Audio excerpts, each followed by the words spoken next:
You know what? The key to executing the creepy child trope? They gotta be creepy.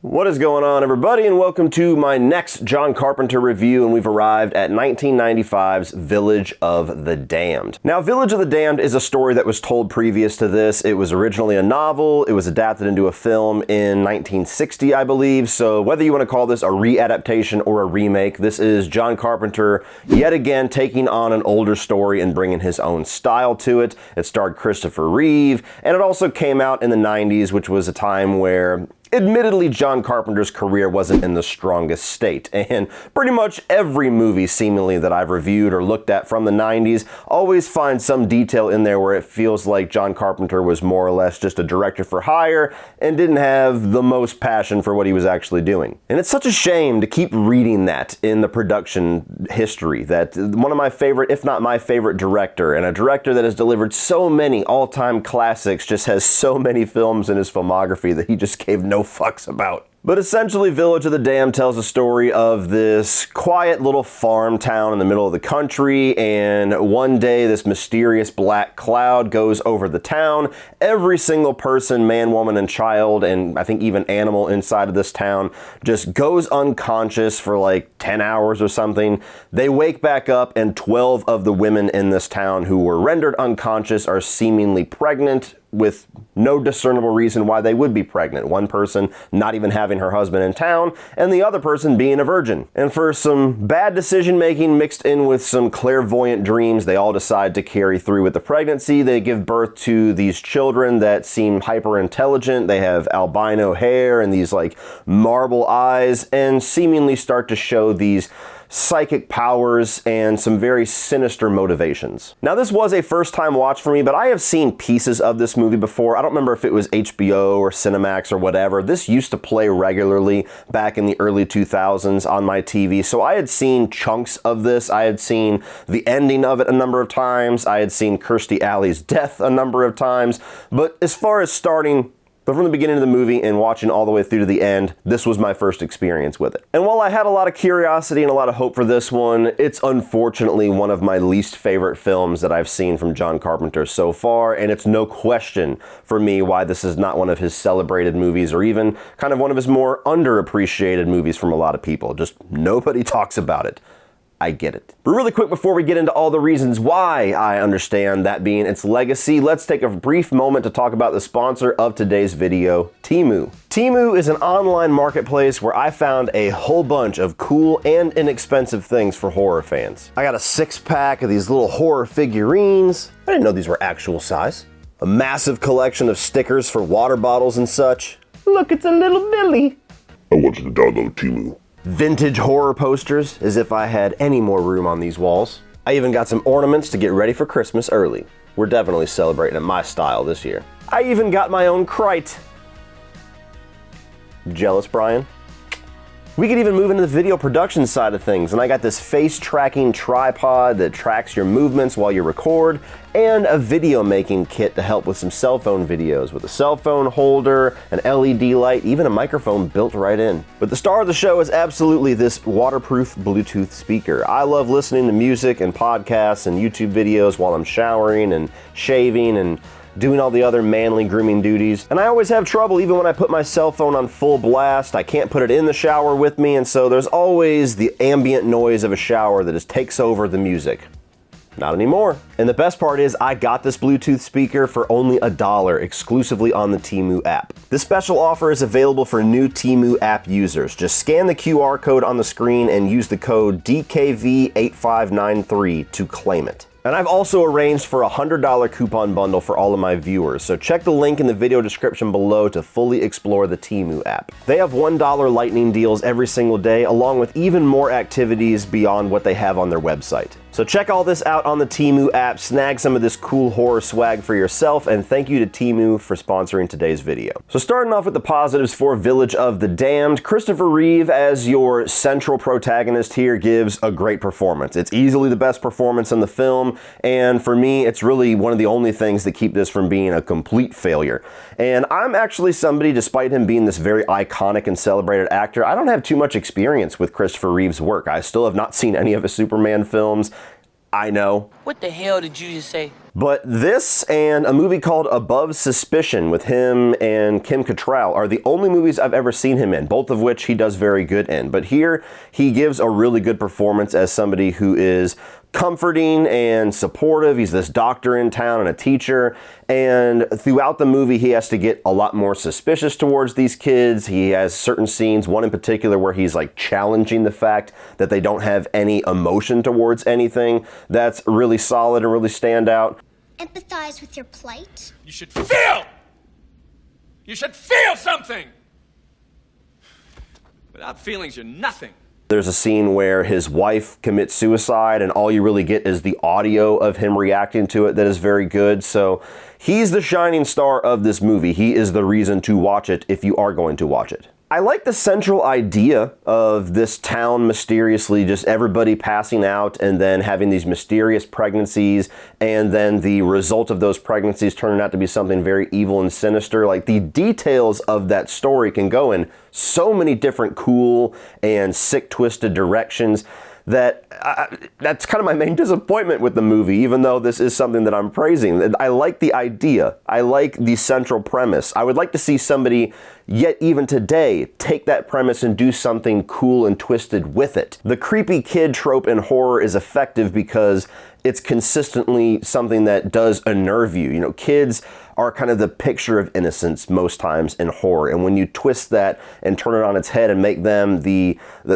object of evil, it doesn't compute in an adult's brain, and it just makes the whole thing unnerving. And especially when you're taking all of the protagonist characters, the ones who are in peril, who are being murdered, and who have to take steps to vanquish the evil, when you make them the parents of these kids, that creates a lot of conflict, and that creates some interesting drama in there to where you really can understand and sympathize with some of these characters' struggle of, clearly there's something evil going on with these children, but that's my kid.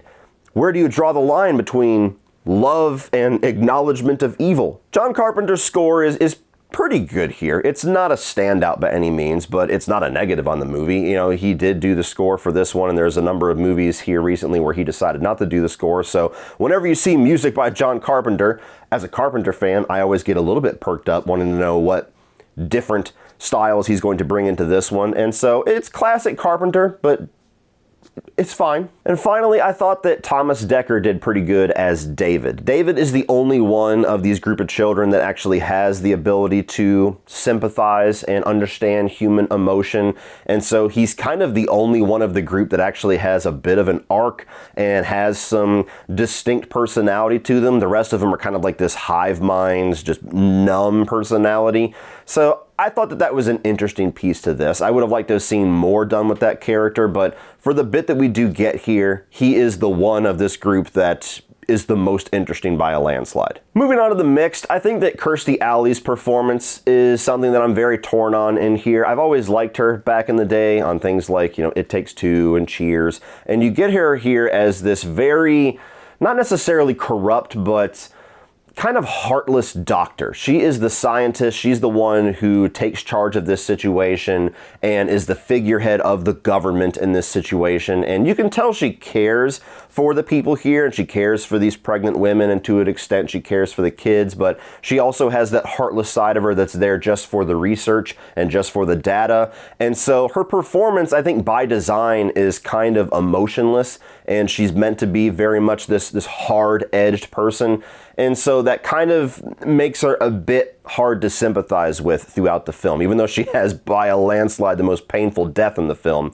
And so I think that she did what she was directed to do. I just wish we got more personality out of her and out of that character, because Kirstie Alley is very capable of bringing personality, and I just think that edge, that humanity side of her character was missing, especially if you want us to feel affected by the time her demise comes. And now moving on to the negatives. This movie is dull as fuck. I'm sorry. I love Carpenter, and usually he elevates everything with his style and with his edge and with his attitude as a director. I believe he rewrote a lot of this script. It wasn't like completely his writing, but a lot of his fingerprints are on there. The bones that this movie was working from, the skeleton that it was working from, the initial script, I just don't think is very good. You know, this is a movie that has some interesting ideas and has an interesting concept, but just really goes nowhere with any of them. Like, it's just so mundane with a lot of its exploration here. It's not scary. It's not really tense at any point. At no point do you feel like these kids are like this genuine threat. You just know, okay, they're the bad guys. They're not scary, but cool. We got to kill them by the end of it. I'm with you. And I think some of that comes from Carpenter's direction and his choice to kind of keep it as classic and as old school as possible, where a lot of the scenes of these kids, you know, enacting these murders and doing these nefarious things is just them staring, and you get this old school CGI effect of like this red glow in their eyes. That's not scary. Like, is it classic? Is it harkening back to the old black and white movie? Probably. But it's not effective in 1995, and it sure as shit wasn't effective in 2024. And I think one of the most integral issues with the way that these kids are presented in this movie is that it misses the most important piece of having a creepy child, and that's the times when they're not being evil, the times when they seem innocent, the time when they're actually pulling the wool over the eyes of their parents or of their teachers or anybody that starts to have suspicions, when they smile, when they cry, when they seem like they're just innocent kids that are being misrepresented or innocent in this nefarious situation. You don't get that for a second in this movie. From the moment they come out of the womb, those fuckers are evil as shit. And not one single parent in this movie says anything about that. They're just like, oh yeah, I mean, my kids, you know, got a weird personality, and they stare at you, and they got a weird fucked up white wig, and, you know, sometimes their eyes glow and motherfuckers die, but, you know, that's kids. And it just creates this sense where you don't have any sympathy for the protagonists. You don't have any reason to root for them because they're so fucking stupid. There's no point where you understand their peril as a parent because these kids are so blatantly obvious as being evil. I mean, when you come home from work and you got your 1-year-old child walking around on the ground and using their alphabet blocks to spell world domination, and your wife's half dead in the kitchen because she made her fucking boiler arm off, CPS be damned. I'm kicking that little albino bitch into the ocean. Fuck them kids. The initial mystery that is set up here, when all of these townsfolk just fall to the ground and there's like this invisible wall around the town and the military and the police force can't get in there, and there's all this concern about what the hell is going on, and even after everybody wakes up and there's no answers and you just have to sit around and think, what was that? Are we ever going to find out? Did that affect us somehow? Like, there's so much intrigue built in the first 15 minutes of the movie that the longer it goes on, the more answers that you're given, the more concrete of an idea that we have of what happened in that opening act, the less interesting it becomes. Even to the point where you get a definitive answer that these kids are aliens. There is a stillborn baby at one point, and Kirstie Alley skirts it away, and later on in the film it shows what that stillborn fetus looked like, and it's literally an alien that's like this big. And that paired with some of the CGI effects in the climax of the movie where the kids are focusing on Christopher Reeve and you get this alien skull nervous system look, and I think Aliens is possibly the least interesting direction that you could have gone with this, at least with what was available in 95. I think it would have been better to not give us an answer. I think it would have been better to just have these kids be here. Obviously, there's something going on with them. Are they aliens? Are they from another dimension? Are they demons? Is this some weird genetic modification from a terrorist attack or some kind of a government program, which is kind of hinted at the beginning? All these different answers. The question is much more interesting than giving us a definitive answer. Also, the budget and just the look and the style of this film is the first theatrically released movie that I have seen from John Carpenter's filmography that looks straight up like a TV movie. I know he's done some TV films. This was not one of them. This was released to theaters and it bombed in theaters, but you look at this and just from how restrained and reserved it is with the violence and the way that the camera movements and camera choices and cinematography choices are. It just looks so simple and so low budget and so lifeless, so devoid of personality, which is the last thing that you can usually say about a John Carpenter movie. And because of those probably budgetary restrictions, as well as the stylistic choice that John Carpenter went with, it feels like when you have opportunities to go bold and have some good kills or some moments of violence or have these, extreme sequences that pop on screen that break up all the other kind of mundane stuff going on, it's so monotone. It's so minuscule. The little bit of violence that we do get here is like a model car being shot off a ramp into a gas tanker and exploding, or they'll show a woman being set on fire with clearly like an overlay effect, and then later on they just show like a melted skeleton on the ground. Like, you could have gone in some really interesting places if you showed more of the violence that these kids were doing. That would have counteracted how silly the little eye effect and them just staring was.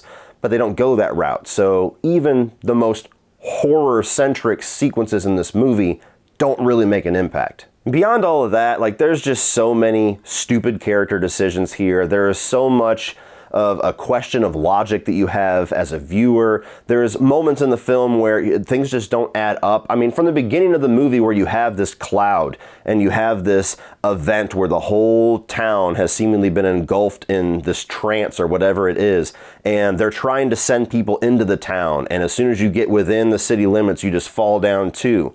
The people outside of this invisible wall have way too much information for not having been able to walk inside of this town. Like, Kirstie Alley and the army and the police force and Christopher Reeve, everybody's standing outside of this invisible bubble, and these fuckers have every detail of what is going on inside. They're like, all the townsfolk are asleep and everybody's just sitting around, and we've already walled off and figured out the perimeter of this bubble, and this is what's happening. And it's like, how do you know any of this shit? From where you're standing, you can't see shit but fields. And as soon as you walk in, you pass out. So where did you get this information? Even later on in the film, when you start to get some more explanation and some more exposition dumped from Kirstie Alley's character about what potentially is going on with these kids, and she's telling Christopher Reeve about these other communities across the planet that have had similar events where people pass out and there's a group of children and the children are really psychotic and then they have to end up killing the children. It's like, bitch, you couldn't have told us that information when we were fucking pregnant? What did you think was going to happen? All in all,